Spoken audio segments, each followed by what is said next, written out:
我叫 Gloria， 今年39歲。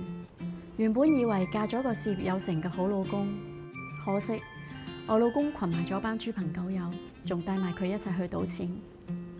幾個月前，足之輸晒成副身家，仲想搶埋我僅有嘅私己錢。我幾經辛苦，終於離婚甩難。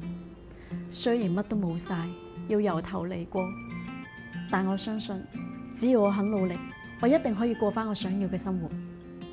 今日難得有公司叫去 interview， 我一定要打醒12分精神，唔可以俾人睇死嘅。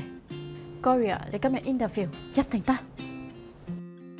唔好意思啊，陳小姐，我哋暫時未有職位空缺。我哋有消息再通知你。想問下點解你中間有5年冇做嘢嘅？因為我啱啱離咗婚。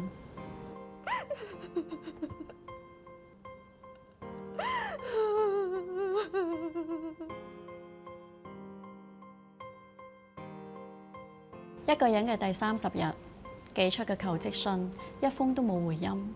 我嘅藍天白雲幾時先會嚟啊？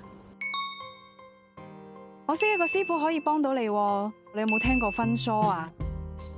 分梳？當女性離婚之後咧，咁佢哋都會打算係重新出發嘅。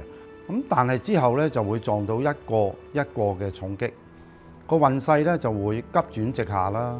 咁究竟係咩原因呢？咁好可能佢哋係做少咗個儀式。咁當你結婚嗰陣時咧，咁人哋嘅祖宗咧已經認定咗咧，你就係佢嘅家族嘅一個成員。法律上咧，你可能會做咗一個離婚嘅簽字嘅儀式。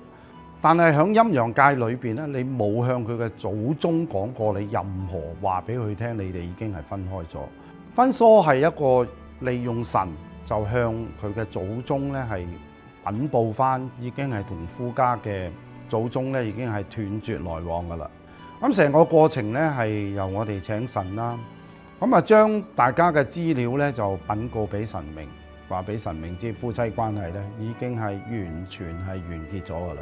咁就喺神明見證之下咧，將自己嘅命運同埋好負面嘅運勢切割咗出嚟，咁就讓你重新就重拾希望同埋重塑美好嘅人生。